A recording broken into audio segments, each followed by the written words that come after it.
Bienvenue dans ma salle de couture, enfin en ordre et arrangée. Ça faisait un moment que je voulais la placer comme il faut, mais on dirait que le temps était toujours contre moi. Donc je pensais que ça pouvait peut-être être intéressant de voir un petit peu tout le monde, comment on est arrangé à la maison pour travailler. Donc je suis un petit peu une obsessive, compulsive des boîtes. Donc je trouve que c'est un système d'arrangement qui fonctionne très bien pour moi. Je vais faire un petit tour de chacune des sections. Donc j'ai mon bureau de travail qui est juste ici. Donc, vraiment avec ma table, comme c'est ici, j'ai mon rack à bobines avec toutes mes couleurs, tout ça. J'aime bien quand c'est arrangé par couleur. Donc, mon rack aimanté. Ici, j'ai toutes mes palettes de découpe qui sont ici. Très pratiques sur le long du bureau. Je fais une collection de dés à coudre. Ok, oui, je suis quétaine. Donc, comme ça ici. Donc, je trouve ça intéressant aussi d'avoir une power bar vraiment qui est accessible en tout temps, au lieu de toujours avoir à se pencher. Donc, c'est le fun. Puis de ne pas trop avoir de choses sur le bureau aussi, c'est fort agréable. Donc, oups, excusez, je partage la pièce avec les chats. Donc, d'avoir un petit armoire comme ça ici, avec des séparateurs, puis des boîtes. C'est ici. Même chose pour les tiroirs, avec des diviseurs, parce que c'est tellement plus magique quand on cherche, on sait les choses sont où. Donc ici, c'est tout mes pieds à couture, mes petits œillets, tout ça, c'est dans des coffres à pêche. Ça ici, ça c'est mes bobines à surjeteuses ou des bobines que j'ai en grande quantité justement quand je fais du projet. C'est ici. Des fils de métal pour travailler. Je fleurisse, donc c'est des petits fils décoratifs qu'on utilise dans mon métier. Et un petit bureau avec les choses que j'utilise quand même dans le plus souvent. C'est ici. Donc, j'ai un petit chariot à roulettes aussi. Donc, pour l'instant, il est vide parce que je l'ai enfin nettoyé. Donc, c'est pour mettre les costumes un peu en cours. Donc, différentes sections pour séparer les perles, les boutons, les zippers, tout ça, les tissus, les dentelles, la peinture au cas, donc les accessoires. Je trouve ça super pratique pour ça. Puis, étant donné que je travaille beaucoup plus dans ma cuisine, salle à manger, je peux amener le petit chariot parce qu'il est sur roulette. Une petite poubelle. J'aime beaucoup ranger mes choses des fois dans des housses à couvre-lit ou à rideau. Donc mes perruques sont toutes rangées là-dedans. Je trouve ça pratique. Ça permet de rester propre. Ça. Ici, j'installe mes prix sur une petite plaque aimantée. Ça prend vraiment des bons aimants parce que maudit qu'ils sont pesants. Ensuite, j'ai un petit crochet de porte qui fait pas de trou. C'est fort intéressant pour ça. Et ceci, mes amis, c'est magique. Donc, quand on fait des armures, là, c'est vraiment pratique de pouvoir modeler directement dessus. Là, j'avais trouvé ça facile dans une place qui fermait. Donc, ils vendaient toutes vraiment, vraiment, vraiment pas cher. C'est ici. Donc, j'ai mon mannequin de couture. Ici, j'aime bien utiliser l'espace en hauteur. Vous reconnaissez sûrement les super bibliothèques Ikea. Je pense que tout le monde s'organise avec ça. Ils sont tellement magiques. Donc, les têtes de perruques, ce qui est le fun, c'est que j'utilise pour les ranger à l'arrière, j'utilise des supports à essuie-tout. Donc, ça permet de faire 2 rangées. Donc, avoir encore plus de place pour les choses qu'on ne veut pas nécessairement ranger dans des boîtes. C'est ici. Et j'ai ma section de boîtes. C'est ici. Que j'utilise beaucoup en section. Je vais vous tasser la demoiselle ici. Donc ici, là, on a vraiment les dentelles, les zippers, les rubans, donc tout ce que j'utilise pour la confection textile. J'ai différents... Tout est vraiment énuméré à savoir qu'est-ce que c'est. Puis on descend, là, ici on tombe dans la section plus craft, donc c'est plus de la peinture, des outils pour sculpter, des arts au sol. Donc encore de la peinture parce que j'en ai vraiment trop. Je suis rendue maintenant avec 2 boîtes de perles parce que un moment donné, on commence à en avoir beaucoup. Les boutons.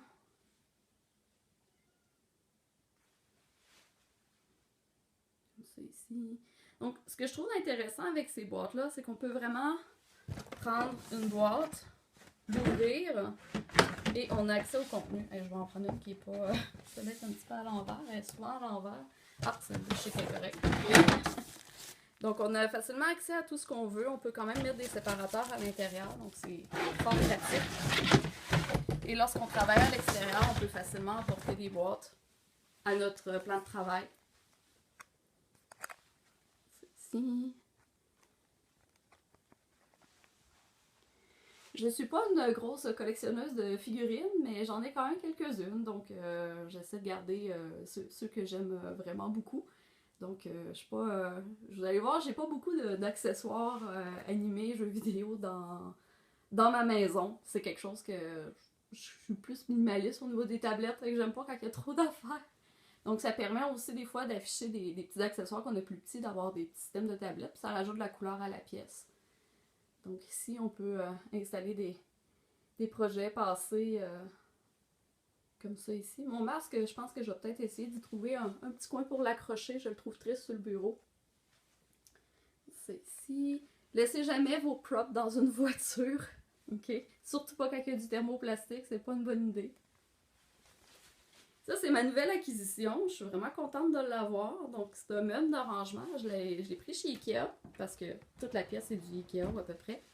Et j'ai roulé mes tissus, mes balances sur des petits cartons que j'ai découpés. Donc, réutilisation des boîtes Ikea. Thumbs up. Donc, encore là, j'ai tout organisé par couleur. Ça a l'air plus long que c'est vraiment de le faire, mais sérieux, ça vaut la peine parce que là, on peut voir les tissus qu'on a. Parce que souvent, moi, j'avais tendance, avant, ils étaient dans ces boîtes-là. Et j'avais tendance à oublier un peu les tissus que j'avais. Donc, ça permet justement de pouvoir se réorganiser puis voir vraiment tout ce qu'on a. Ça, ici. Ici, à portée, j'ai vraiment mis des petites boîtes, là. J'aime bien le Dollarama pour leur rangement. C'est super intéressant. Donc, ils ont des séparateurs. Donc, je peux vraiment mettre les items par sorte. Donc, les rubans, les cordons, les fils à broder. Donc, ça peut vraiment être intéressant. C'est super visuel. Donc, c'est facile de voir qu'est-ce qu'on a. Puis de réutiliser nos choses parce qu'on finit par en avoir du matériel. C'est assez incroyable. Donc, même chose ici, là. Lui, il est en progrès, là, mais c'est pour les dentelles, tout ça. Donc, j'ai des belles pantoufles, hein?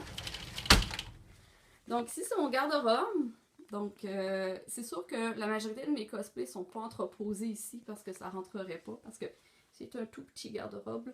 Donc, c'est tout entreposé dans le locker en bas. J'en ai quand même quelques-uns ici, mais la majorité sont en bas. Donc, j'ai des petites retailles de Worbla pour le peu de temps que j'ai utilisé ce matériel. Je suis pas très fan. Pour certaines choses, ça va bien, mais pour d'autres choses, je préfère prendre d'autres matériaux. Ici, c'est ma petite trousse d'urgence de cosplay que j'amène toujours en convention. Donc, j'ai toute la colle, les ciseaux, du Got to Be. J'ai comme plein de petites choses là-dedans. Donc, c'est toujours pratique en convention. Encore là, j'ai des tiroirs avec différentes choses. Donc, ici, toutes mes choses pour faire des corsets ou des bustiers. Mes anneaux à broderie avec mes entoilages thermocollants. Donc, toujours pratique. Parce que plus de choses pour faire des corsets, bien sûr.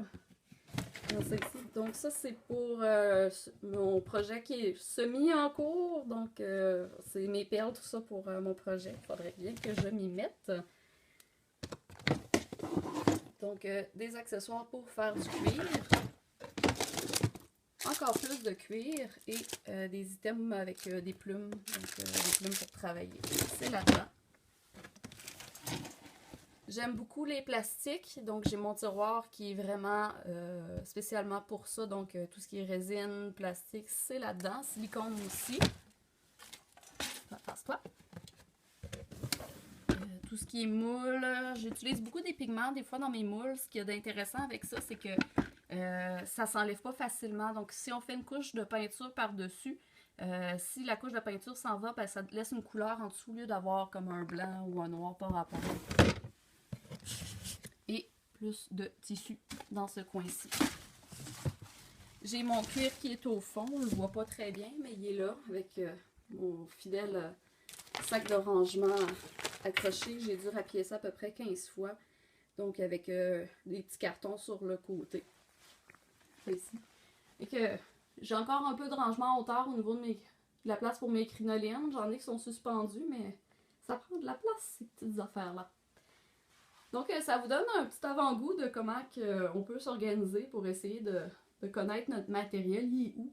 Donc, ça permet d'avoir une pièce propre et vraiment plus intéressante à travailler, je vous dirais, que quand c'est en bordel, parce que Dieu sait que ceux qui viennent chez nous, des fois, ils savent à quel point cette pièce-là peut devenir assez embourbée. Donc, j'ai tendance à un petit peu entreposer puis garrocher mes choses quand j'ai fini un projet. Donc, c'est juste important de vraiment garder tout en ordre et accessible. Donc, j'espère que la petite tournée vous a plu et que ça vous a inspiré à devenir un petit peu plus organisé. Donc, bye bye!